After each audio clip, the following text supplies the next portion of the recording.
Welcome back to Kannadathi Janvi vlogs. I hope ನೀವೆಲ್ಲ ಆರಾಮಾಗಿದ್ದೀರಾ ಅನ್ಕೋತೀನಿ. ಇವತ್ತು ಆ್ಯಕ್ಚುಲಿ ನಾನು ತುಂಬಾ ಖುಷಿಯಾಗಿದ್ದೀನಿ. ಯಾಕಪ್ಪ ಅಂತಂದರೆ ನನಗೆ ಇಂಡಿಯಾದಿಂದ ಪಾರ್ಸೆಲ್ ಕಳಿಸಿದ್ದಾರೆ. ಅದರಲ್ಲಿ ಏನೇನು ಕಳಿಸಿದ್ದಾರೆ, ಯಾಕೆ ಕಳಿಸಿದ್ದಾರೆ ಅಂತ ನೋಡೋದಕ್ಕೆ ತುಂಬಾ ಖುಷಿಯಾಗಿದ್ದೀನಿ ನಾನು. ಆ್ಯಕ್ಚುಲಿ ಇನ್ನೂ ಪಾರ್ಸೆಲ್ನ ನಾನು ಓಪನ್ ಮಾಡಿಲ್ಲ, ನಿಮ್ಮ ಮುಂದೆನೇ ಓಪನ್ ಮಾಡೋಣ ಅಂತ ಅಂದ್ಬಿಟ್ಟು ಇನ್ನು ಹೊರಗಡೆನೇ ಡೋರ್ ಹತ್ರ ಇಟ್ಟಿದ್ದೀನಿ. ಸ್ವಲ್ಪ ಸ್ಯಾನಿಟೈಸರ್ ಎಲ್ಲ ಸ್ಪ್ರೇ ಮಾಡಿ ಹೊರಗಡೆನೇ ಇಟ್ಟಿದ್ದೀನಿ. ಬನ್ನಿ ಅದನ್ನು ತಂದು ಓಪನ್ ಮಾಡೋಣ. ಅದು ಯಾವ ಕೊರಿಯರಿಂದ ಬಂದಿದೆ, ಕಳಿಸೋವಾಗ ಈಗ ಇಂಡಿಯಾದಿಂದ ಸಿಂಗಪುರ್ಗೆ ಕೊರಿಯರ್ಗಳನ್ನ ಕಳಿಸೋವಾಗ ಏನೆಲ್ಲ ಪ್ರೊಸೀಜರ್ಗಳಿರುತ್ತೆ ಅಂತ ಅಂದ್ಬಿಟ್ಟು ನಾನು ನಿಮಗೆ ತಿಳಿಸ್ಕೊಡ್ತೀನಿ. ಬನ್ನಿ ಪಾರ್ಸೆಲ್ನ ಓಪನ್ ಮಾಡೋಣ. ನೋಡಿ, ಇನ್ನು ಪಾರ್ಸೆಲ್ ಹೊರಗಡೆನೇ ಇದೆ. ಸ್ವಲ್ಪ ಸ್ಯಾನಿಟೈಸರ್ ಎಲ್ಲ ಸ್ಪ್ರೇ ಮಾಡಿದ್ದೀನಿ, ಯಾಕಂದರೆ ಹೊರಗಡೆಯಿಂದ ಬಂದಿದೆ. ಸೊ ಈ ಟೈಮಲ್ಲಿ ಯಾವುದೇ ಒಂದು ವಸ್ತುನ ಒಳಗಡೆ ತೊಗೋಬೇಕು ಅಂತಂದ್ರೂ ಸ್ವಲ್ಪ ಭಯನೇ ಆಗುತ್ತೆ. ಯಾಕಂದರೆ ಅದನ್ನು ಯಾರು ತೊಗೊಂಡು ಬಂದಿರ್ತಾರೆ, ಎಲ್ಲಿಂದ ಬಂದಿರುತ್ತೆ ಅಂತ ಅಂದ್ಬಿಟ್ಟು ನಮಗೆ ಗೊತ್ತಿರಲ್ಲ. ಸೊ ಸೇಫ್ಟಿ ಸೈಡಿಂದ ನಾವು ಯಾವುದೇ ವಸ್ತುನ ಒಳಗಡೆ ತೊಗೋಬೇಕಾದ್ರೆ ಸ್ಯಾನಿಟೈಸ್ ಮಾಡಿ ತೊಗೊಳ್ಳೋದು ಸ್ವಲ್ಪ ಸೇಫ್ ಅಂತ ನನಗನ್ಸುತ್ತೆ. ಹಾಗಾಗಿ ನಾನು ಇದಕ್ಕೆ ಸ್ವಲ್ಪ ಸ್ಯಾನಿಟೈಸರ್ ಎಲ್ಲ ಸ್ಪ್ರೇ ಮಾಡಿ ಇಟ್ಟಿದ್ದೇನೆ. ಬನ್ನಿ ಈಗ ಇದನ್ನು ಓಪನ್ ಮಾಡೋಣ. ಆ್ಯಕ್ಚುಲಿ ಈ ಪಾರ್ಸೆಲ್ಲು 1 ಮಂತ್ ಮುಂಚೆನೇ ಬರಬೇಕಿತ್ತು. ಸಾರಿ, 1 ಮಂತ್ ಅಲ್ಲ, 15 ಡೇಸ್ ಮುಂಚೆ ಬರಬೇಕಾಗಿತ್ತು. ಇವಾಗೆಲ್ಲ ಪ್ಯಾಂಡಮಿಕ್ ಇರೋದ್ರಿಂದ ಸ್ವಲ್ಪ ಲೇಟ್ ಆಗಿದೆ ಅಂತ ಅನ್ಸುತ್ತೆ. ಬಟ್ ನನಗೆ ಹೋಪ್ಸೇ ಇರಲಿಲ್ಲ ಈ ಪಾರ್ಸೆಲ್ ರೀಚ್ ಆಗುತ್ತೆ ಅಂತ ಅಂದ್ಬಿಟ್ಟು. ಯಾಕಂದರೆ ಈ ಪಾರ್ಸೆಲ್ ಮಾಡಿರೋದು ಜೂನ್ 28. ಅವ್ರು ನಮಗೆ ಟೈಮ್ ಕೊಟ್ಟಿದ್ರು 15 to 20 ಡೇಸಲ್ಲಿ ಇದು ರೀಚ್ ಆಗುತ್ತೆ ಅಂತ ಹೇಳ್ಬಿಟ್ಟು. ಸೊ ನಾವು ಜೂನ್ 15, 20ವರೆಗೂ ವೆಯ್ಟ್ ಮಾಡಿದ್ವಿ. ಸೊ ಪಾರ್ಸೆಲ್ ಬರಲಿಲ್ಲ. ಆಮೇಲೆ ಕೆಲವೊಂದು ವೆಬ್ಸೈಟ್ಗಳಲ್ಲಿ ಕಂಪ್ಲೇಂಟ್ ಮಾಡಿದ್ವಿ, ಬಟ್ ಯಾರೂ ರಿಪ್ಲೈ ಮಾಡ್ತಾ ಇರಲಿಲ್ಲ. ಸೊ ನಾವೇನು ಅಂದ್ಕೊಂಡಿದ್ವಿ ಅಂತಂದರೆ, ಸೊ ಪಾರ್ಸೆಲ್ ಮಿಸ್ ಆಯಿತು, ಯಾವುದೇ ಕಾರಣಕ್ಕೂ ಬರಲ್ಲ ಅಂತ ಅಂದ್ಕೊಂಡಿದ್ವಿ. ಸೊ ಫೈನಲಿ ಪಾರ್ಸೆಲ್ ರೀಚ್ ಆಗಿದೆ. ನಾರ್ಮಲಾಗಿ ಎಲ್ಲರಿಗೂ ಇಂಡಿಯಾದಿಂದ ಅಪ್ಪ ಅಮ್ಮ ಏನಾದರೂ ಕಳಿಸಿದ್ದಾರೆ ಅಂತಂದರೆ ಖುಷಿ ಆಗುತ್ತೆ. ನಂಗೆ ಶಾಕ್ ಆಯಿತು. ಯಾಕಂದರೆ ಬೆಳಗ್ಗೆ ನಾನು ವೆಟ್ ಮಾರ್ಕೆಟ್ಗೆ ಹೋಗಿದ್ದೆ ತರಕಾರಿ ತೊಗೊಂಬರೋಣ ಅಂತ ಅಂದ್ಬಿಟ್ಟು. ಆವಾಗ ನನ್ನ ಮೈಂಡ್ ವಾಯ್ಸ್ ಅಲ್ಲಿ ನನಗೆ ಪಾರ್ಸೆಲ್ ಬಂದಿದ್ರೆ ಇಷ್ಟು ದಿನ ಆದ್ಮೇಲೆ ಬರುತ್ತಾ, ಅಯ್ಯೋ ಬರಲ್ಲ. ಇನ್ ಕೇಸ್ ಬಂದಿದ್ರೆ ನಾನು ವೆಟ್ ಮಾರ್ಕೆಟಿಗೆ ಬಂದಿದ್ದೀನಿ, ಈ ಟೈಮಲ್ಲಿ ಏನಾದರೂ ಪಾರ್ಸೆಲ್ ಬಂದಿದ್ರೆ ಅಂತ ಅಂದ್ಬಿಟ್ಟು ಮೈಂಡ್ ವಾಯ್ಸ್ ಅಲ್ಲಿ ಓಡ್ತಾ ಇತ್ತು ಅದೊಂಥರ. ಆಮೇಲೆ ವೆಟ್ ಮಾರ್ಕೆಟಿಂದ ಮನೆಗೆ ಬರ್ತೀನಿ, ಡೋರಲ್ಲಿದೆ ಇದು. ನಂಗೆ ಫುಲ್ ಶಾಕ್ ಆಗೋಯ್ತು. ಏನು ನೋಡ್ತಾ ಇದ್ದೀನಿ ನಾನು, ಅಥವಾ ನನಗೆ ಮೈಂಡಲ್ಲಿ ಓಡ್ತಾ ಇರೋದು ಒಂಥರ ಏನು ಅಂತಾನೆ ನನಗೆ ಅದನ್ನ ಏನಾಗ್ತಿದೆ ಅಂತಾನೆ ನಂಗೆ ಹೇಳ್ಕೊಳಕ್ಕಾಗಲಿಲ್ಲ. ಆ ಥರ ಆಗೋಗ್ಬಿಟ್ಟು. ಸೊ ಫುಲ್ ಶಾಕ್ ಆಯಿತು. 1-2 ಸ್ಟೆಪ್ ಹಿಂದೆನೇ ಹೋದೆ ನಾನು ಇದನ್ನ ನೋಡಿದ ತಕ್ಷಣ. ಯಾಕೆಂದರೆ ನಾನು ಸುಮ್ಮನೆ ಮೈಂಡಲ್ಲಿ ಯೋಚನೆ ಮಾಡ್ತಾ ಇದ್ನಲ್ಲ, ಅದಕ್ಕೆ ಕಣ್ಣಿಗೆ ಹಾಗೆ ಸುಮ್ಮನೆ ಕಾಲ್ಪನಿಕವಾಗಿ ಕಾಣಿಸ್ತಿದ್ಯೇನೋ ಅಂತ ಅನಿಸ್ಬಿಡ್ತು. ಈ ಪಾರ್ಸೆಲ್ನ ಕಳಿಸಿರೋದು ನನ್ನ ಅಕ್ಕನ ಮಗಳು. ಒಬ್ಬಳೇ ಅಂತ ಹೇಳೋಕ್ಕಾಗಲ್ಲ. ಇದರಲ್ಲಿರೋ ಕೆಲವೊಂದು ಐಟಮ್ನ ನನ್ನ ಅಕ್ಕ ಬೈ ಮಾಡಿದ್ದಾರೆ, ಕೆಲವೊಂದನ್ನ ನನ್ನ ಅಕ್ಕನ ಮಗಳು ಬೈ ಮಾಡಿದ್ದಾಳೆ. ಬಟ್ ಪಾರ್ಸೆಲ್ ಎಲ್ಲ ರೆಡಿ ಮಾಡಿರೋದು ನನ್ನ ಅಕ್ಕನ ಮಗಳು ಐಶು ಅಂತ ಅಂದ್ಬಿಟ್ಟು. Aishu, thanks for this. ನಮಗೆ ಈಗ ಬೇರೆ ದೇಶಕ್ಕೆ ನಾವು ಕೊರಿಯರ್ಗಳನ್ನ ಕಳಿಸ್ಬೇಕು, ಈ ಥರ ಪಾರ್ಸೆಲ್ಗಳನ್ನ ಕಳಿಸ್ಬೇಕು ಅಂದರೆ ತುಂಬಾ ಆಪ್ಷನ್ಗಳಿದೆ. garadaveka.com ಅಲ್ಲಿ ಕಳಿಸ್ಬೋದು, DHL ಅಲ್ಲಿ ಕಳಿಸ್ಬೋದು, ಮತ್ತು ಇಂಡಿಯನ್ ಪೋಸ್ಟಲ್ಲಿ ಕಳಿಸ್ಬೋದು. ಹೀಗೆ ತುಂಬಾ ಆಪ್ಷನ್ಗಳಿದೆ. ನನಗೆ ಈ ಪಾರ್ಸೆಲ್ ಬಂದು ಇಂಡಿಯನ್ ಪೋಸ್ಟಲ್ಲಿ ಬಂದಿದೆ. ಓಪನ್ ಮಾಡೋಣ ಫಸ್ಟು. ಆ್ಯಕ್ಚುಲಿ ಪಾರ್ಸೆಲ್ನ ತುಂಬಾ ಚೆನ್ನಾಗಿ ಪ್ಯಾಕ್ ಮಾಡಿದ್ದಾಳೆ. ಇದು ಗೊತ್ತಾ ಆಗ್ತಾ ಇಲ್ಲ, ಇದು ಒಂದು ಜಸ್ಟ್ ಆಯಿಲ್ ಬಾಕ್ಸ್ ಅಂತ ಅಂದ್ಬಿಟ್ಟು. ನೋಡಿ, ಇದು ಆ್ಯಕ್ಚುಲಿ ಇದು ಒಂದು ಆಯಿಲ್ ಬಾಕ್ಸು. ಎಂಟಿ ಕಾಟನ್ ಬಾಕ್ಸ್ನ ತೊಗೊಂಡು ಅದರಲ್ಲಿ ಫಿಲ್ ಮಾಡಿ ಗಮ್ ಟೇಪ್ನ ಸುತ್ತ ಹಾಕಿದ್ದಾಳೆ, ಅಂದರೆ ಏನು ಡ್ಯಾಮೇಜ್ ಆಗಬಾರ್ದು ಅಂತ. ಆ್ಯಕ್ಚುಲಿ ಲಾಸ್ಟ್ ಟೈಮ್ ಕೂಡ ನಾನು ಇಂಡಿಯಾದಿಂದ ಸಿಂಗಾಪುರ್ಗೆ ಬರುವಾಗ ನಾನು ಕೂಡ ಇಂಡಿಯಾದಲ್ಲಿ ಈ ಪಾರ್ಸೆಲ್ಗಳನ್ನ ಪೋಸ್ಟ್ ಮಾಡಿ ಆಮೇಲೆ ನಾನು ಟ್ರಾವೆಲ್ ಮಾಡೋಕ್ಕೆ ಸ್ಟಾರ್ಟ್ ಮಾಡಿದೆ. ನಾನು ಕೂಡ ಇಷ್ಟು ಚೆನ್ನಾಗಿ ಪ್ಯಾಕ್ ಮಾಡಿರಲಿಲ್ಲ, ಯಾಕಂದರೆ ಅದು ಸಿಂಗಾಪುರಿಗೆ ರೀಚ್ ಆಗೋಷ್ಟರಲ್ಲಿ ಫುಲ್ ಎಲ್ಲ ಒಡೆದೋಗ್ಬಿಟ್ಟಿತ್ತು, ಪಾರ್ಸೆಲ್ ಎಲ್ಲ ಓಪನ್ ಆಗಿಬಿಟ್ಟಿತ್ತು. ಬಟ್ ಇವಳು ಆ್ಯಕ್ಚುಲಿ ತುಂಬಾ ಚೆನ್ನಾಗಿ ಪ್ಯಾಕ್ ಮಾಡಿದ್ದಾಳೆ. ಬಟ್ ಈಗ ಫಸ್ಟ್ ಓಪನ್ ಮಾಡಿಬಿಡ್ತೀನಿ. ತುಂಬಾ ಪ್ಲಾಸ್ಟರ್ಗಳನ್ನ ಸುತ್ತಿದ್ದಾಳೆ ಸುತ್ತ, ಏನು ಡ್ಯಾಮೇಜ್ ಆಗಬಾರ್ದು ಅಂತ. ಯಾಕಂದರೆ ಲಾಸ್ಟ್ ಟೈಮ್ ಡ್ಯಾಮೇಜ್ ಆಗಿತ್ತು, ಹಾಗಾಗಿ ಡ್ಯಾಮೇಜ್ ಆಗಬಾರ್ದು ಅಂತ ತುಂಬಾ ಇದು ಮಾಡಿದ್ದಾಳೆ. ಇದು ಬಂದು ಇನ್ವಾಯ್ಸು. ನೋಡ್ತೀನಿ ಫಸ್ಟ್ ಏನಿದೆ ಅಂತ.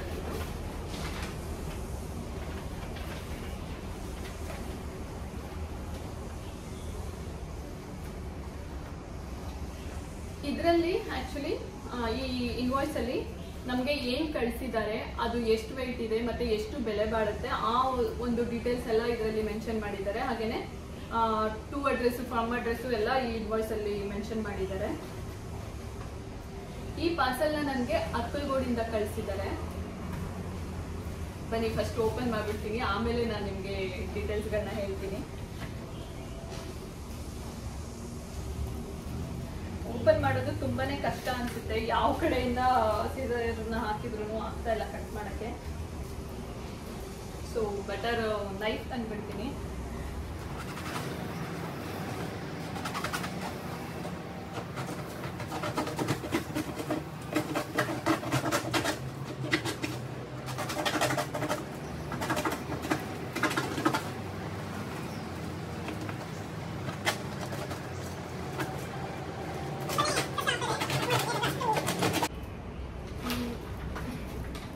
ಮೊದಲಿಗೆ ಕೊಕೊನಟ್ ಆಯಿಲ್, ಇದು 5 ಲೀಟರ್ ಕ್ಯಾನ್. ಇಲ್ಲಿ ಕೊಕೊನಟ್ ಆಯಿಲ್ ಸಿಗಲ್ಲ ಅಂತಲ್ಲ, ಬಟ್ ಈ ಬ್ರ್ಯಾಂಡ್ ಸಿಗಲ್ಲ. ನಂಗೆ ಈ ಬ್ರ್ಯಾಂಡ್ ತುಂಬಾನೇ ಇಷ್ಟ ಆಯಿತು. ಇತ್ತೀಚೆಗೆ ನಾವು ಕುಕ್ಕಿಂಗಿಗೆಲ್ಲ ಕೊಕೊನಟ್ ಆಯಿಲ್ನ ಯೂಸ್ ಮಾಡೋಕ್ಕೆ ಸ್ಟಾರ್ಟ್ ಮಾಡಿದ್ದೀವಿ, ಹಾಗಾಗಿ ನಾನು ಇದನ್ನು ತರಿಸ್ಕೊಂಡೆ. ನಾನು ಪುತ್ತೂರಿಗೆ ಹೋಗಿದ್ದಾಗ ನಾವು ಈ ಆಯಿಲ್ನ ಯೂಸ್ ಮಾಡೋಕ್ಕೆ ಶುರು ಮಾಡಿದ್ವಿ. ನನಗೆ ತುಂಬ ಇಷ್ಟ ಆಯಿತು ಇದು, ಹಾಗಾಗಿ ಇಲ್ಲಿ ಸಿಗಲ್ಲ ಅನ್ನೋ ಕಾರಣಕ್ಕೆ ನಾನು ಈ ಕೊಕೊನಟ್ ಆಯಿಲ್ನ ತರಿಸ್ಕೊಂಡಿದ್ದೀನಿ. ಮತ್ತು ಕೆಲವೊಂದು ಹೇಳಿದ್ರು ಇಂಡಿಯನ್ ಪೋಸ್ಟಲಲ್ಲಿ ಆಯಿಲು ಲಿಕ್ವಿಡ್ ಐಟಮ್ಗಳು ಅಲೋ ಇಲ್ಲ ಅಂತ ಅಂದ್ಬಿಟ್ಟು. ನೋಡಿ ಅಲೋ ಇದೆ, ಬಟ್ ನಾನು ಅಂದ್ಕೊಂಡಿದ್ದೆ ನಾನು ಆಯಿಲ್ನ ಕಳಿಸಿರೋದ್ರಿಂದ ಪಾರ್ಸಲ್ ಬರಲ್ವೇನೋ ಅಂತ ಅಂದ್ಬಿಟ್ಟು, ಬಟ್ ಬಂದಿದೆ. ಲಾಸ್ಟ್ ಟೈಮ್ ನಾನು ಪಾರ್ಸಲ್ನ ಕಳಿಸಿದಾಗ ಕೂಡ ಅವಾಗಲೂ ಕೂಡ ನಾನು ಕೊಕೊನಟ್ ಆಯಿಲ್ ಜೊತೆಗೆ ಗೀ ಎಲ್ಲ ಕಳಿಸಿದ್ರು, ಅವಾಗ ಕೂಡ ಪಾರ್ಸಲ್ ಬಂದಿತ್ತು. ಸೊ ಇವಾಗಲೂ ಬಂದಿದೆ, ಬಟ್ 5 ಲೀಟರ್ ಒಳಗಡೆ ಆ ಲಿಕ್ವಿಡ್ ಇದ್ರೆ ಅಲೋ ಮಾಡ್ತಾರೆ ನನಗೆ ಗೊತ್ತಿರೋ ಹಾಗೆ, ಯಾಕಂದರೆ ನಾನು ರಿಸೀವ್ ಮಾಡಿದ್ದೀನಲ್ವಾ, ಹಾಗಾಗಿ ಹೇಳ್ತಾ ಇದ್ದೀನಿ. ಮತ್ತು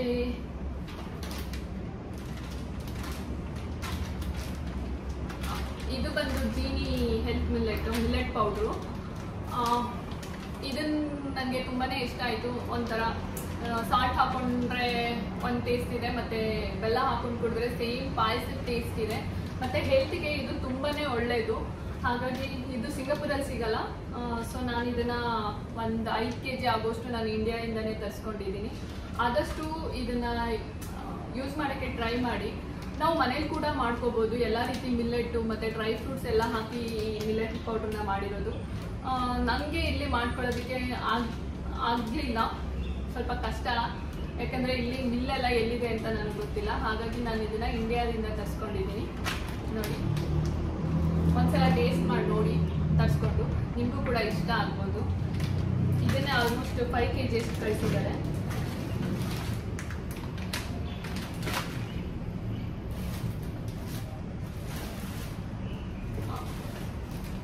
ಇದೆಲ್ಲದೂ ಮಿಲ್ಲೆಟ್ ಪೌಡ್ರೇನೆ. ನಾವು ಲಾಸ್ಟ್ 2 months ಬ್ಯಾಕ್ ತರಿಸ್ಕೊಂಡಿದ್ವಿ, ಒಂದು 3 kg ಅಷ್ಟು, ಬಟ್ ನಮಗೆ 2 monthsಗೆ ಖಾಲಿ ಆಗೋಯ್ತದು. ಅದನ್ನು ಆ್ಯಕ್ಚುಲಿ ನಾನೇ ಇಂಡಿಯಾದಿಂದ ಸಿಂಗಾಪುರ್ಗೆ ಟ್ರಾವೆಲ್ ಮಾಡೋಕ್ಕಿಂತ ಮುಂಚೆ ಇಂಡಿಯಾನಲ್ಲಿ ಪೋಸ್ಟ್ ಮಾಡಿ ನಾನು ಸಿಂಗಾಪುರ್ಗೆ ಬಂದೆ. ನನಗಿಂತ ಫಸ್ಟೇ ರೀಚ್ ಆಗಿತ್ತು ಈ ಪಾರ್ಸಲ್, ಬಟ್ ಈಗ ಖಾಲಿ ಆಗಿರೋದ್ರಿಂದ ಮತ್ತೆ ನಾನು ಈ ಜೀನಿ ಮಿಲ್ಲೆಟ್ ಪೌಡ್ರನ್ನ ತರಿಸ್ಕೊಂಡಿದ್ದೀನಿ. ಮತ್ತು ಇದು ಬಂದು ಜಾನ್ವಿ ಡ್ರೆಸ್ಗಳು. ಆ್ಯಕ್ಚುಲಿ ಇದು ಹೊಸದೇನಲ್ಲ, ಸ್ಯಾರಿನಲ್ಲಿ ಮಾಡಿಸಿರೋಂಥ ಡ್ರೆಸ್ಗಳು. ನಾನೇ ಇದನ್ನು ಸ್ಟಿಚ್ ಮಾಡಿರೋದು ನಾನಲ್ಲ, ಬಟ್ ಡಿಸೈನ್ ಎಲ್ಲ ಸೆಲೆಕ್ಟ್ ಮಾಡಿ ಈ ಥರ ಹೊಲಿರಿ ಅಂತ ಅಂದ್ಬಿಟ್ಟು ಟೈಲರ್ಗೆ ಐಡಿಯಾ ಕೊಟ್ಟು ಇದನ್ನು ನಾನೇ ಹೊಲಿಸಿರೋದು. ನೋಡಿ ಈ ಥರ ಇದೆ. ನನ್ನ ಫೇಸ್ಬುಕ್ ಡಿಪಿನಲ್ಲಿ ಜಾನ್ವಿದೊಂದು ಫೋಟೋ ಇದೆ, ಅವಳು ಇದೇ ಬಟ್ಟೆನ ವೇರ್ ಮಾಡಿರೋದು. ಅದರಲ್ಲಿ ತುಂಬಾ ಚೆನ್ನಾಗಿ ಕಾಣಿಸುತ್ತೆ. ಆ್ಯಕ್ಚುಲಿ ಇದನ್ನ ನಾನು ನನಗೆ ಮತ್ತು ನನ್ನ ಮಗಳಿಗೆ ಇಬ್ರಿಗೂ ಒಂದೇ ಥರ ಸ್ಟಿಚ್ ಮಾಡಿಸಿದ್ದೀನಿ. ಅಂದರೆ ಮಮ್ಮಿ ಮತ್ತು ಡಾಟರ್ದು ಸೆಟ್ ಬರುತ್ತಲ್ಲ, ಆ ಥರ. ನಾನು ಆನ್ಲೈನ್ನಲ್ಲಿ ತುಂಬಾ ಹುಡುಕ್ತಾ ಇದ್ದೆ ಅಮ್ಮ ಮತ್ತು ಮಗಳಿಗೆ ಒಂದೇ ರೀತಿ ಡ್ರೆಸ್ಗಳನ್ನ, ಬಟ್ ನನಗೆ ಇಷ್ಟ ಆಗುವಂಥದ್ದು ಯಾವುದೂ ಸಿಕ್ಕಲಿಲ್ಲ. ಸೊ ಫೈನಲ್ ಆಗಿ ನಾನು ನನ್ನ ಅಣ್ಣನ ಮದುವೆ ಶಾಪಿಂಗ್ ಹೋದಾಗ ನನಗೆ ಈ ಸೀರೆ ಇಷ್ಟ ಆಯಿತು. ಸೊ ಅದನ್ನು ತಂದು ನಾನೇ ಗೂಗಲ್ನಲ್ಲಿ ಕೆಲವೊಂದು ಡಿಸೈನ್ಗಳನ್ನ ಹಾಕಿ ಈ ಥರ ಸ್ಟಿಚ್ ಮಾಡಿಸಿದ್ದೀನಿ ನೋಡಿ. ಬಟ್ ಈಗ ಜಾನ್ವಿ ಡ್ರೆಸ್ನ ಮಾತ್ರ ಕಳಿಸಿದ್ದಾರೆ, ನನ್ನ ಡ್ರೆಸ್ ಇನ್ನೂ ಕಳಿಸಿಲ್ಲ. ನಾನು ಇದ್ದಾಗನೇ ಇದನ್ನ ಸ್ಟಿಚ್ ಮಾಡಿಸಿದ್ದು, ಬಟ್ ನಾನು ಈ ಸಲ ಸಿಂಗಾಪುರ್ಗೆ ಬರುವಾಗ ನೇಪಾಳ್ ಬಂದಿದ್ದು, ಹಾಗಾಗಿ ನನಗೆ ಎಲ್ಲ ಬಟ್ಟೆಗಳನ್ನೂ ತರಕ್ಕೆ ಸಾಧ್ಯ ಆಗಿರಲಿಲ್ಲ. ಹಾಗಾಗಿ ಈಗ ಸ್ವಲ್ಪ ಕೆಲವೊಂದನ್ನು ಕೊಟ್ಟು ಕಳಿಸಿದ್ದಾರೆ. ನೋಡಿ, ಇದು ಕೂಡ ಸ್ಯಾರಿನಲ್ಲೇ ಸ್ಟಿಚ್ ಮಾಡಿಸಿರೋದು ನೋಡಿ. ಇದು ಮೋಸ್ಟ್ಲಿ ಜಾನ್ವಿಗೆ ಸ್ವಲ್ಪ ಉದ್ದ ಆಗ್ಬೋದು, ಯಾಕೆಂದರೆ ಇದನ್ನು ಅವಳು ಆ ಟೈಮಲ್ಲಿ ಮಲಗಿದ್ಲು ಅನ್ನೋ ರೀಸನ್ಗೆ ನಾನು ಅವಳಿಗೆ ಮೆಜರ್ಮೆಂಟ್ ಏನು ಕೊಟ್ಟಿರಲಿಲ್ಲ ಟೈಲರ್ಗೆ. ಹಾಗಾಗಿ ಮೇ ಬಿ ಉದ್ದ ಆಗ್ಬೋದು. ಜಾನ್ವಿ ಈಗ ಸ್ಕೂಲ್ಗೆ ಹೋಗಿದ್ದಾಳೆ, ಅವಳು ಬಂದಮೇಲೆ ನಾನು ನಿಮಗೆ ಇದನ್ನು ಹಾಕಿ ಯಾವ ಥರ ಕಾಣಿಸುತ್ತೆ ಅಂತ ತೋರಿಸ್ತೀನಿ. ಆ್ಯಕ್ಚುಲಿ ಇದನ್ನು ನಾವು ಹೊರಗಡೆ ಈ ಥರ ಡ್ರೆಸ್ಗಳನ್ನ ಬೈ ಮಾಡೋದಕ್ಕಿಂತ ಈ ಕಾಟನ್ ಸೀರೆಗಳನ್ನ ನಮಗೆ ಯಾವ ಥರ ಇಷ್ಟ ಆಗುತ್ತೆ ಆ ಥರ ಮೆಟೀರಿಯಲ್ ಸೀರೆಗಳನ್ನ ಅಥವಾ ಮೆಟೀರಿಯಲ್ನ ತೊಗೊಂಡು ನಾವೇ ಸ್ಟಿಚ್ ಮಾಡಿಸ್ಕೊಂಡ್ರೆ ಅದು ಇನ್ನೂ ತುಂಬಾ ಚೆನ್ನಾಗಿರುತ್ತೆ. ನಾನು ಈ ಥರ ಆಲ್ಮೋಸ್ಟ್ ಒಂದು 4 ರಿಂದ 5 ಡಿಸೈನ್ಗಳನ್ನ ಸ್ಟಿಚ್ ಮಾಡಿಸಿದ್ದೀನಿ, ತೋರಿಸ್ತೀನಿ ನಾನು ನಿಮಗೆ. ಬಟ್ ಹೊಲಿಯೋರ ಮೇಲೂ ಇದು ಡಿಪೆಂಡ್ ಆಗುತ್ತೆ. ನನಗೆ ಒಬ್ರು ಲಕ್ಕಿಲಿ ಒಬ್ರು ಒಳ್ಳೆ ಟೈಲರ್ ಸಿಕ್ಕಿದ್ದಾರೆ, ನಮ್ಮ ಮನೆ ಎದುರುಗಡೆ ಒಬ್ರು ಕೋಮಲ ಅಂತ ಇದ್ದಾರೆ. ಅವರು ಈ ಡ್ರೆಸ್ಗಳನ್ನ ಸ್ಟಿಚ್ ಮಾಡಿಕೊಟ್ಟಿರೋದು. ಆ್ಯಕ್ಚುಲಿ ಇದನ್ನು ಸ್ಟಿಚ್ ಮಾಡಿಸೋವಾಗ ಅವ್ರಿಗೆ ನಾನು ತುಂಬಾ ಕಾಟ ಕೊಟ್ಟಿದ್ದೀನಿ, ಇಲ್ಲ ಇದು ಈ ಥರನೇ ಇರಬೇಕು ಅಂತ ಅಂದ್ಬಿಟ್ಟು. ಬಟ್ ಫೈನಲ್ ಆಗಿ ಅವರು ತುಂಬಾ ಚೆನ್ನಾಗಿ ಸ್ಟಿಚ್ ಮಾಡಿಕೊಟ್ಟಿದ್ದಾರೆ. ಥ್ಯಾಂಕ್ಸ್ ಕೋಮಲ.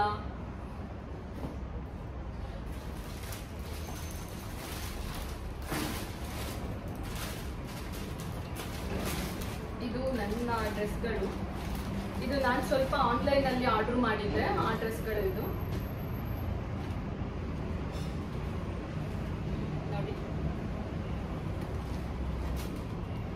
ತುಂಬ ಸಿಂಪಲ್ ಆಗಿದೆ, ಬಟ್ ಹಾಕಿದಾಗ ತುಂಬಾ ಚೆನ್ನಾಗಿ ಕಾಣಿಸುತ್ತೆ ಅನಿಸುತ್ತೆ. ಇಂಡಿಯಾದಲ್ಲಿ ನಾನು ಇದನ್ನ ಒಂದ್ಸಲ ವೇರ್ ಮಾಡಿದ್ದೆ, ಬಟ್ ನನಗೆ ಇದನ್ನ ತರಕ್ಕಾಗಿರ್ಲಿಲ್ಲ. ಸೊ ಇವಾಗ ಇದನ್ನ ಕಳಿಸಿದ್ದಾರೆ ನೋಡಿ. ಈ ತರ ಇದೆ. ಇದು ಗ್ರೀನ್ ಕಲರ್, ಇದು ಬಾಟಲ್ ಗ್ರೀನ್ ಕಲರ್.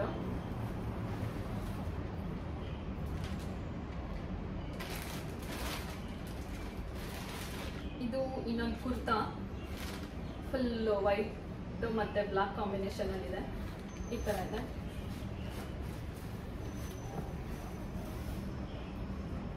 ಈ ತರ ಇದೆ. ಇದು ನಿಮ್ಗೆ ಯಾರಿಗಾದ್ರೂ ಈ ಡ್ರೆಸ್ಗಳು ಇಷ್ಟ ಆದ್ರೆ ಕಮೆಂಟ್ ಮಾಡಿ, ನಾನು ಇದರ ಲಿಂಕ್ಗಳನ್ನ ಕೊಡೋದಕ್ಕೆ ಟ್ರೈ ಮಾಡ್ತೀನಿ. ಇದು ಬಂದು ಪ್ಯೂರ್ ಕಾಟನ್ನು, ತುಂಬಾನೇ ಚೆನ್ನಾಗಿದೆ. ನಂಗೆ ಆಕ್ಚುಲಿ ತುಂಬಾನೇ ಇಷ್ಟ ಆಯ್ತು ಈ ಡ್ರೆಸ್ ಬಂದು. ಸೊ ನಾನು ಮಿಸ್ ಆಗಿ ಇದನ್ನ ಇಂಡಿಯಾದಲ್ಲೇ ಬಿಟ್ಟು ಬಂದಿದ್ದೆ. ಸೊ ಈಗ ಕಳಿಸಿದ್ದಾರೆ.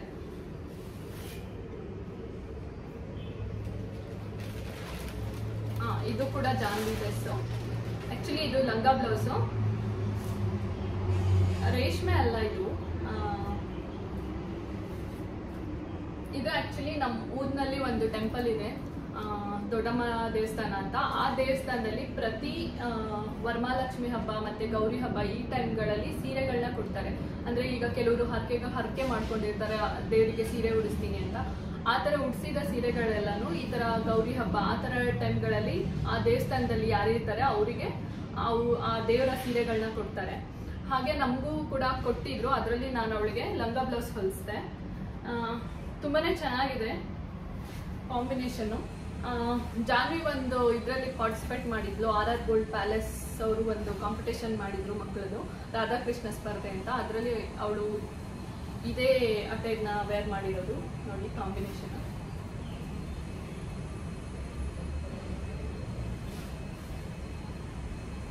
ಇದನ್ನು ಕೂಡ ಕೋಮಲ ಅವರೇ ಸ್ಟಿಚ್ ಮಾಡಿರೋದು.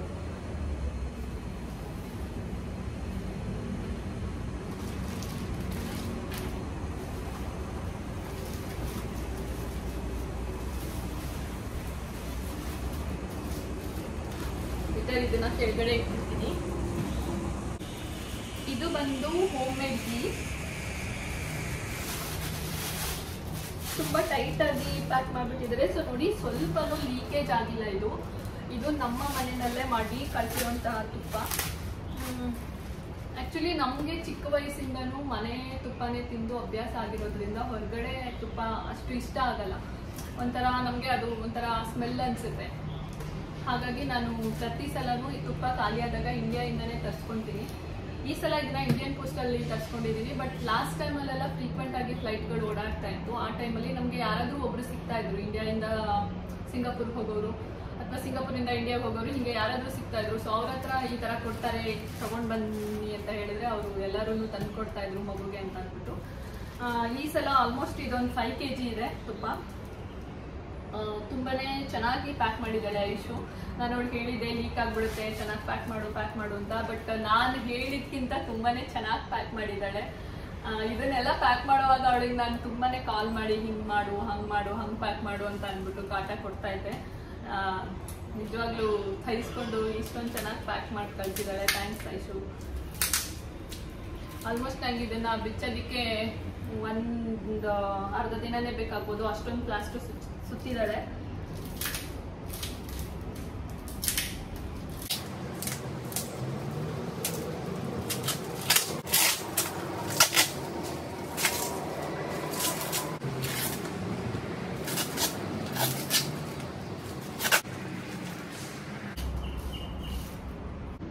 ಆಕ್ಚುಲಿ ತುಪ್ಪ ಅಂತೂ ಸ್ವಲ್ಪನೂ ಲೀಕ್ ಆಗಿಲ್ಲ, ಆ ಥರ ಬಂದಿದೆ. ಗಮ್ ಅಂತ ಇದೆ. ಎಷ್ಟೊತ್ತಿಗೆ ಇದನ್ನ ಊಟಕ್ಕೆ ಹಾಕೊಂಡು ತಿಂತೀನೋ ಅಂತ ಅನಿಸ್ತಾ ಇದೆ ನನಗೆ. ನೋಡಿ, ಇದು ಹೋಮ್ ಮೇಡ್ ಗೀ, ನಮ್ಮ ಅಮ್ಮನೇ ಮಾಡಿ ಕಳಿಸಿರೋಂಥದ್ದು. ನೋಡಿ, ಆಲ್ಮೋಸ್ಟ್ 5 kg ಇದೆ ಇದು. ಬಟ್ ನಾನು ಕೆಲವೊಂದು ಕಡೆ ಗೂಗಲ್ ಮಾಡಿ ನೋಡಿದಾಗ 5 kgಕ್ಕಿಂತ ಜಾಸ್ತಿ ಇರೋ ಲಿಕ್ವಿಡ್ ಅಲೋ ಇಲ್ಲ ಇಂಡಿಯನ್ ಪೋಸ್ಟಲ್ಲಿ ಅಂತ ಇತ್ತು. ಬಟ್ ಇದು ಆಲ್ಮೋಸ್ಟ್ ನನಗೆ ಆಯಿಲ್ ಬಂದು 5 kg ಇದೆ, ಮತ್ತೆ ಗೀ ಬಂದು 5 kg ಇದೆ. ಟೋಟಲ್ ಆಗಿ 10 kg ಇದೆ ಆಗಿದೆ. ಆದರೂ ಕೂಡ ಬಂದಿದೆ ಪೋಸ್ಟ್ ಕೊರಿಯರು, ಬಟ್ ನಂಗೆ ಗೊತ್ತಿಲ್ಲ. ಬಟ್ ನಾನು ನೋಡಿರೋ ಹಾಗೆ ನನಗೂ ತುಂಬ ಜನ ಹೇಳಿದ್ರು ನನಗೆ ಈ ಥರ ಕೊರಿಯರ್ ಮಾಡಿದ್ವಿ, ಅದು ಬಂದಿಲ್ಲ ಅಂತ ಹೇಳಿದಾಗ ಮೋಸ್ಟ್ಲಿ ನೀವು ಆಯಿಲ್ ಎಲ್ಲ ಹಾಕಿದ್ದೀರಲ್ಲ ಅದಕ್ಕೆ ಮೋಸ್ಟ್ಲಿ ಬಂದಿಲ್ಲ ಅನ್ಸುತ್ತೆ, ಬರಲ್ಲ ಅಂತ ಎಲ್ಲ ಹೇಳಿದ್ರು. ಬಟ್ ಲಕ್ಕಿಲಿ ಬಂದಿದೆ.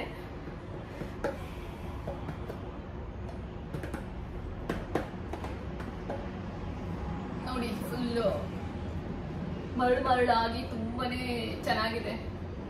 ನಂಗೆ ಗೊತ್ತಿರೋ ಹಾಗೆ ಹಳ್ಳಿ ಹುಟ್ಟಿ ಬೆಳೆದವ್ರಿಗೆ ಹೊರಗಡೆ ಅಂದರೆ ನಂದಿನಿ ಆಗಲಿ ಬೇರೆ ಯಾವುದೇ ಹೊರಗಡೆಯಿಂದ ತರುವಂಥ ತುಪ್ಪ ಇಷ್ಟ ಆಗಲ್ಲ ಅನ್ಕೋತೀನಿ.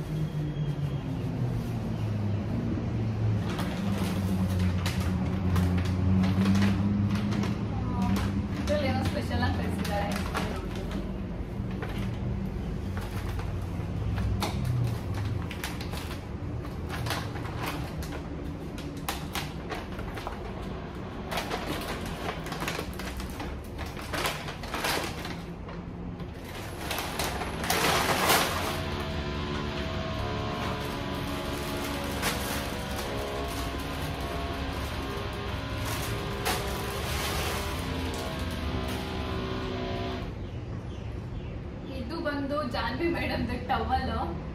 ಅವಳು ಪರ್ಟಿಕ್ಯುಲರ್ ಆಗಿ ಅವಳದೇ ಟವಲ್ ಕೇಳ್ತಾಳೆ. ಸೊ ಇದನ್ನ ನಾನು ಇಂಡಿಯಾದಲ್ಲೇ ಬಿಟ್ಟು ಬಂದ್ಬಿಟ್ಟಿದ್ದೆ, ಸೊ ಅದನ್ನು ಕಳಿಸಿದ್ದಾರೆ. ನಾರ್ಮಲ್ ಆಗಿ ಅವಳು ಯಾರ ವಸ್ತುಗಳನ್ನೂ ಯಾರಿಗೂ ಯೂಸ್ ಮಾಡೋದು ಬಿಡಲ್ಲ, ಅವಳು ಕೂಡ ಬೇರೆಯವ್ರ ವಸ್ತುಗಳನ್ನ ಯೂಸ್ ಮಾಡಲ್ಲ.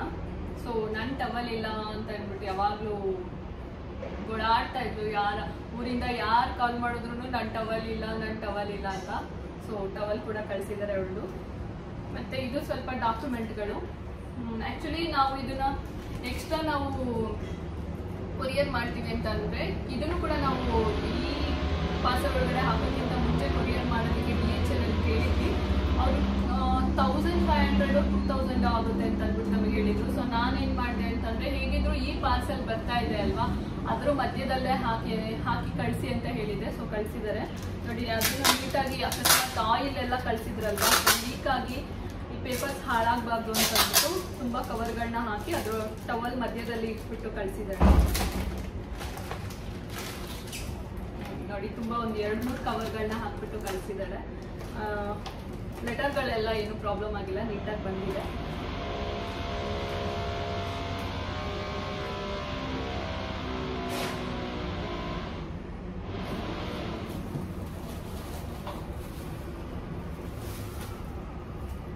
ಆ್ಯಕ್ಚುಲಿ ಈ ಸಲ ಬಂದು ಸ್ನ್ಯಾಕ್ಸ್ ಐಟಮ್ಗಳೇನು ಕಳಿಸಿಲ್ಲ, ಯಾಕಂದರೆ ಈಗ ಪೆಂಡಮಿಕ್ ಇರೋದ್ರಿಂದ ಫ್ಲೈಟ್ಗಳು ನಾರ್ಮಲಾಗಿ ಓಡಾಡ್ತಿಲ್ಲ.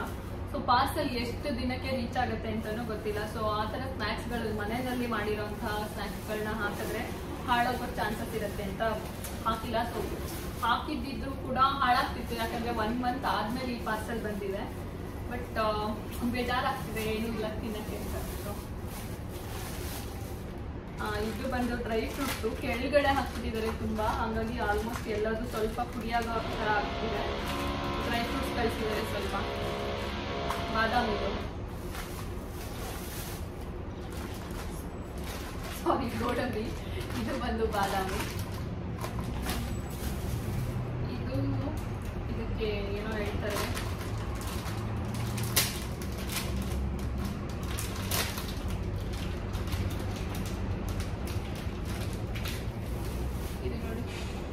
ಇದು ಏನೋ ಪರ್ಟಿಕ್ಯುಲರ್ ಆಗಿ ಇದಕ್ಕೇನೋ ಹೇಳ್ತಾರೆ, ಬಟ್ ನಂಗೆ ಗೊತ್ತಿಲ್ಲ, ಅಂಜೂರ ಅಂತಾರ.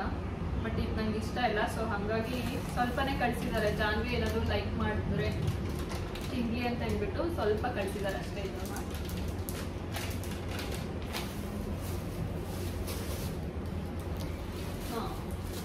ಇದು ಕೂಡ ಜೀನಿ ಪೌಡರು. ನೀವು ಒಂದ್ಸಲ ಇದನ್ನ ಯೂಸ್ ಮಾಡಿ ನೋಡಿ, ತುಂಬಾನೇ ನಮಗೆ ಒಳ್ಳೆ ಚೆನ್ನಾಗಿ ಫೀಲ್ ಆಗುತ್ತೆ. ಕೆಲವರಿಗೆ ನಾನು ಫೇಸ್ಬುಕ್ಕಲ್ಲೆಲ್ಲ ನೋಡ್ತಾ ಇರ್ತೀನಿ, ಕೆಲವರು ಹೇಳ್ತಾ ಇರ್ತಾರೆ ನಾನು 1 ಮಂತಿಂದ 2 ಮಂತ್ಸಿಂದ ಯೂಸ್ ಮಾಡ್ತಾ ಇದ್ದೀನಿ, ನನ್ನ ಶುಗರ್ ಲೆವೆಲ್ ಎಲ್ಲ ತುಂಬ ಕಮ್ಮಿ ಆಗಿದೆ, ಮತ್ತು ಆವಾಗವಾಗ ಸುಸ್ತಾಗೋದು ಈ ಥರ ಎಲ್ಲ ಕಡಿಮೆ ಆಗಿದೆ ಅಂತ. ಬಟ್ ನಾನು ಕೂಡ ಇದನ್ನು ಯೂಸ್ ಮಾಡ್ತಾ ಇದ್ದೀನಿ, ನನಗೂ ತುಂಬ ಚೆನ್ನಾಗಿ ಅನಿಸ್ತು. ಮತ್ತು ಡಯಟ್ ಮಾಡೋರು ಕೂಡ ಡಯಟ್ ಮಾಡೋರಿಗೆ ನಾನು ಇದನ್ನ ಸಜೆಸ್ಟ್ ಮಾಡ್ತೀನಿ. ಯಾಕಂದರೆ ನಾವು ಬೆಳಗ್ಗೆ ಇದನ್ನ 1-2 ಸ್ಪೂನ್ ನಾವು ತೊಗೊಂಡ್ರೆ ಸೇಮ್ ಗಂಜಿ ಮಾಡೋ ಥರ ಬಿಸಿನೀರನ್ನ ಕಾಯಿಸಿ ಅದಕ್ಕೆ 1-2 ಸ್ಪೂನ್ ಹಾಕಿ ನಾವು ಅದನ್ನ ತೊಗೊಂಡ್ರೆ ನಮಗೆ ಬೇರೆ ಸೈಡ್ಸ್ ಏನು ಬೇಕು ಅಂತ ಅನ್ಸಲ್ಲ. ಸೊ ಡಯಟ್ ಮಾಡೋರು ಇದನ್ನ ಆರಾಮಾಗಿ 2 ಟೈಮ್ ತೊಗೋಬೋದು. ಇದ್ರ ಜೊತೆಗೆ ಸ್ವಲ್ಪ ಡ್ರೈ ಫ್ರೂಟ್ಸು ಆಲ್ರೆಡಿ ಇದಕ್ಕೆ ಆ್ಯಡ್ ಮಾಡಿದ್ದಾರೆ. ಬಟ್ ವೆಯ್ಟ್ ಲಾಸ್ ಮಾಡಬೇಕು ಅಂತ ಇರೋರು ಇದ್ರ ಜೊತೆಗೆ ಸ್ವಲ್ಪ ಎಕ್ಸ್ಟ್ರಾ ಫ್ರೂಟ್ಸು ಮತ್ತು ಡ್ರೈ ಫ್ರೂಟ್ಸ್ನ ತೊಗೊಂಡ್ರೆ ನಮಗೆ ಬ್ರೇಕ್ಫಾಸ್ಟು ಮತ್ತು ಡಿನ್ನರು ಮೇಂಟೈನ್ ಆಗುತ್ತೆ. ಸೊ ಟ್ರೈ ಮಾಡಿ. ಇದು ಈಗ ಎಲ್ಲ ಮೆಡಿಕಲ್ ಸ್ಟೋರ್ಗಳಲ್ಲಿ, ಪ್ರಾವಿಷನ್ ಸ್ಟೋರ್ಗಳಲ್ಲಿ ಸಿಗ್ತಾ ಇದೆ. 1 kgಗೆ ಇದು ಬಂದು 369 ರೂಪೀಸ್ ಇದೆ. ಮನೆಯಲ್ಲೂ ಕೂಡ ಮಾಡ್ಕೋಬೋದು. ಮತ್ತು ಇಲ್ಲೂ ಕೂಡ ಅವರು ಮೆನ್ಷನ್ ಮಾಡಿದ್ದಾರೆ ಈ ಒಂದು ಮಿಲೆಟ್ ಪೌಡ್ರಿಗೆ ಏನೇನೆಲ್ಲ ಆ್ಯಡ್ ಮಾಡಿದ್ದೀವಿ ಅಂತ ಅಂದ್ಬಿಟ್ಟು. ನಾನಿದ್ರ ಬಗ್ಗೆ ಇಷ್ಟೊಂದು ಹೇಳ್ತಿದ್ದೀನಿ ಅಂತ ಅಂದ್ಬಿಟ್ಟು ಇದು ಪ್ರಮೋಷನಲ್ ವಿಡಿಯೋ ಅಂತ ಅನ್ಕೋಬೇಡಿ. ನಾನು ಪರ್ಸ್ನಲ್ ಆಗಿ ಇದನ್ನ ಯೂಸ್ ಮಾಡ್ತಾ ಇರೋದ್ರಿಂದ ನಾನು ನಿಮಗೆ ಸಜೆಸ್ಟ್ ಮಾಡ್ತಾ ಇದ್ದೀನಿ ಅಷ್ಟೇ. ಆಲ್ಮೋಸ್ಟ್ ಇದನ್ನ ನನಗೆ 4-5 kg ಕಳಿಸಿದ್ದಾರೆ ಇದನ್ನ. ಮತ್ತೆ ಈ ಇಂಡಿಯನ್ ಪೋಸ್ಟಲ್ಲಿ ಕೊರಿಯರ್ ಮಾಡೋರಿಗೆ ನನ್ನ ಕಡೆಯಿಂದ ಏನು ಟಿಪ್ಸ್ ಅಂತ ಅಂದರೆ, ಕ್ಲೀನಾಗಿ ಪ್ಯಾಕ್ ಮಾಡಿರಬೇಕು. ಮತ್ತು ನಾವು ಆ ಕೊರಿಯರ್ನಲ್ಲಿ ಏನೇನು ಸೇರಿಸಿರ್ತೀವಿ ಈ ಪಾರ್ಸಲಲ್ಲಿ, ಅಂದರೆ ಒಂದು 10 ಐಟಮ್ ಸೇರಿಸಿರ್ತೀವಿ ಅಂದ್ಕೊಳ್ಳಿ, ಆ 10 ಐಟಮ್ದು ಅದು ಎಷ್ಟು ವೆಯ್ಟ್ ಇದೆ, ಅದ್ರದ್ದು ವ್ಯಾಲ್ಯೂ ಏನು ಅಂತ ಕೂಡ ನಾವು ಮೆನ್ಷನ್ ಮಾಡಬೇಕು. ಸೊ ಇದನ್ನು ನಾವು ಫಸ್ಟೇ ನಾವು ಪ್ಯಾಕ್ ಮಾಡುವಾಗನೇ ಆ ಪ್ರತಿಯೊಂದು ಐಟಮ್ ಹೆಸರು ಮತ್ತು ಅದ್ರದ್ದು ವೆಯ್ಟು ಮತ್ತು ಅದ್ರದ್ದು ಬೆಲೆ ಎಲ್ಲ ಬರೆದಿಟ್ಕೊಳ್ಳೋದ್ರಿಂದ ನಾವು ಕೊರಿಯರ್ ಮಾಡೋಕ್ಕೆ ಹೋದಾಗ ನನಗೆ ತುಂಬಾ ಹೆಲ್ಪ್ ಆಗುತ್ತೆ. ಯಾಕಂದರೆ ಲಾಸ್ಟ್ ಟೈಮ್ ನಾನು ತುಂಬ ಹತ್ರ 45 kg ಅಷ್ಟು ನಾನು ಕೊರಿಯರ್ ಕಳಿಸಿದ್ದೆ. ಆಗ ನಂಗೆ ಗೊತ್ತಿರಲಿಲ್ಲ ಇಷ್ಟೊಂದೆಲ್ಲ ಇನ್ಫಾರ್ಮೇಷನು. ಸೊ ನನಗೆ ತುಂಬಾ ಕನ್ಫ್ಯೂಸ್ ಆಗಿತ್ತು. ಈಗ ಒಳಗಡೆ ಇರೋ ಐಟಮ್ 46 kg ಇರೋ ಅಂಥ ಐಟಮ್ ಎಷ್ಟಿದೆ ಅಂತ ನಮಗೆ ಖಂಡಿತ ನೆನಪು ಬರಲ್ಲ. ಯಾವ್ಯಾವ ಐಟಮ್ ಇದೆ, ಎಷ್ಟಿದೆ, ಅದಕ್ಕೆ ವ್ಯಾಲ್ಯೂ ಏನು ಅಂತ. ಮೇಯ್ನಾಗಿ ವ್ಯಾಲ್ಯೂನ ಏನಕ್ಕೆ ಬರೀಬೇಕು ಅಂದರೆ, ಇನ್ ಕೇಸ್ ನಮ್ಮ ಪಾರ್ಸಲ್ ಮಿಸ್ ಆದರೆ ಅವ್ರು ನಮಗೆ ರೀಫಂಡ್ ಮಾಡ್ತಾರೆ. ಹಾಗಾಗಿ ನಾವು ಎಕ್ಸಾಕ್ಟ್ ವ್ಯಾಲ್ಯೂನ ಆ ವಸ್ತುಗೆ ಏನು ಪ್ರೈಸ್ ಇದೆ ಅದನ್ನ ಕೂಡ ನಾವು ಬರೀಬೇಕಾಗುತ್ತೆ. ಆದಷ್ಟು ನಾವು ಕೊರಿಯರ್ ಮಾಡಕ್ಕೆ ಹೋಗುವಾಗ ಫ್ರಮ್ ಅಡ್ರೆಸ್ಸು ಮತ್ತು ಟೂ ಅಡ್ರೆಸ್ನ ಪ್ರಿಂಟ್ಔಟ್ ತೊಗೊಳ್ಳೋದು ತುಂಬ ಒಳ್ಳೆಯದು ಅಂತ ಅನಿಸುತ್ತೆ. ಯಾಕೆಂದರೆ ಕೆಲವೊಂದು ಟೈಮಲ್ಲಿ ಫ್ರಮ್ ಅಡ್ರೆಸ್ ಮೇಲೆ ಅಥವಾ ಟೂ ಅಡ್ರೆಸ್ ಮೇಲೆ ನೀರು ಬಿದ್ದು ಹಾಳಾದರೆ ಅದು ನೆಕ್ಸ್ಟ್ ಮೂವ್ ಆಗೋದಕ್ಕೆ ಪ್ರಾಬ್ಲಮ್ ಆಗುತ್ತೆ. ಸೊ ನಾವು ಈ ಥರ ಫಸ್ಟೇ ಪ್ರಿಂಟ್ಔಟ್ ತೊಗೊಂಡು ಅದ್ರ ಮೇಲೆ ಗಮ್ ಟೇಪ್ನ ಹಾಕೋದ್ರಿಂದ ಅಕಸ್ಮಾತ್ ಇನ್ ಕೇಸ್ ನೀರು ಬಿದ್ದರೂ ಕೂಡ ಆ ಒಂದು ಫ್ರಮ್ ಅಡ್ರೆಸ್ಸು ಟೂ ಅಡ್ರೆಸ್ಸು ಹಾಳಾಗಲ್ಲ.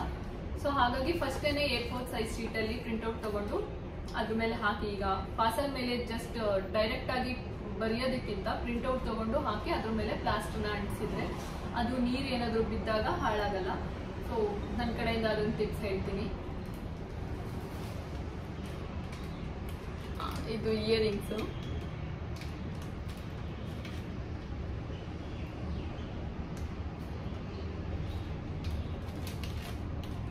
ನೋಡಿ ಈ ಥರ ಇದೆ. ನನಗೆ ಇದು ತುಂಬ ಇಷ್ಟ ಆಯಿತು. 2 ಕಳಿಸಿದ್ದಾರೆ ಈ ಥರ ಇದೆ.